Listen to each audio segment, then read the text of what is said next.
Hello Year 10 and welcome to week 5 of your distance learning on Great Expectations.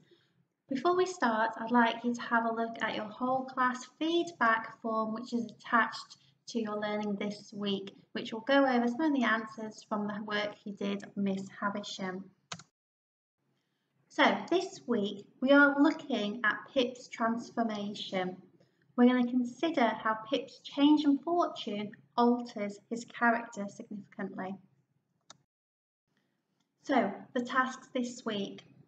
The first task, activity 1, is some contextual reading about the Victorian gentleman. I'd like you to read that, underline key words, write in the margin, make handwritten notes, and then answer the quiz. Activity 2 is a really interesting YouTube video from the British Library where the speaker talks about social mobility in Dickensian times.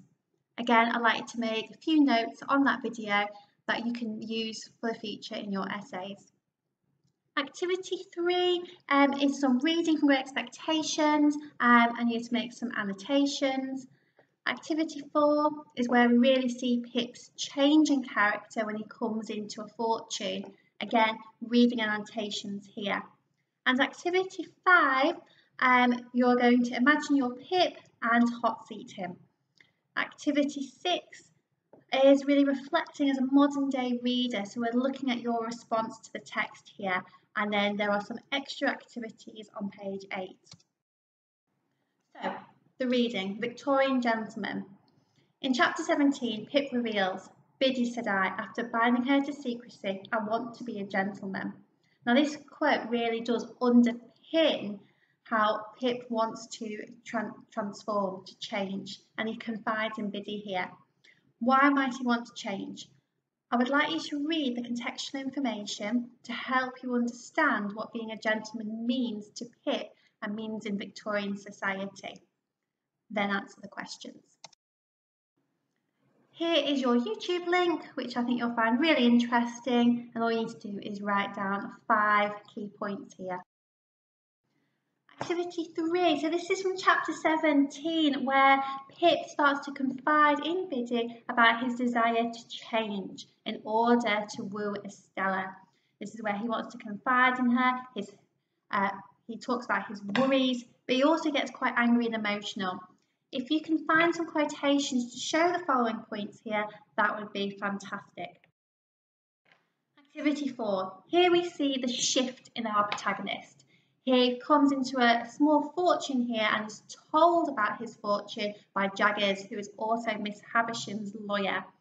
Pip wrongly assumes that Havisham is the benefactor. So again, have a read over this extract. Think about how he behaves, how he speaks to others, and how he starts to feel ashamed of the forge. Activity 5. This is a nice little hot seating sheet. So imagine your Pip. How do you feel about the news, your Great Expectations? Who do you think a benefactor is? How do you feel about Joe, and so on? And I've put some words down the side to help you with that. Activity 6. So this is all about your response. You know, you're in a very powerful position as a reader here. So to what extent do you agree or disagree? Have a look at these 4 comments and then explain your point of view. You can use the text as evidence. Start with some phrasing like "I strongly agree," "I can concur," etc. Right, extension activity. What would be great here is if you can do some sort of diagram to show how Pip has changed from the small, frightened child we saw at the start of the novel until now. So you might want to do 2 columns. So first volume of Great Expectations and second volume where he changed. You might want to do a spider diagram. You could use a line graph like we do in our lessons and plot his change with quotations, or you can do a storyboard. But have fun with this, and it'd be really great if you can include some quotations. So that's it for this week. Have a go at the booklet, have a go at the quiz, and I hope to see you in school soon.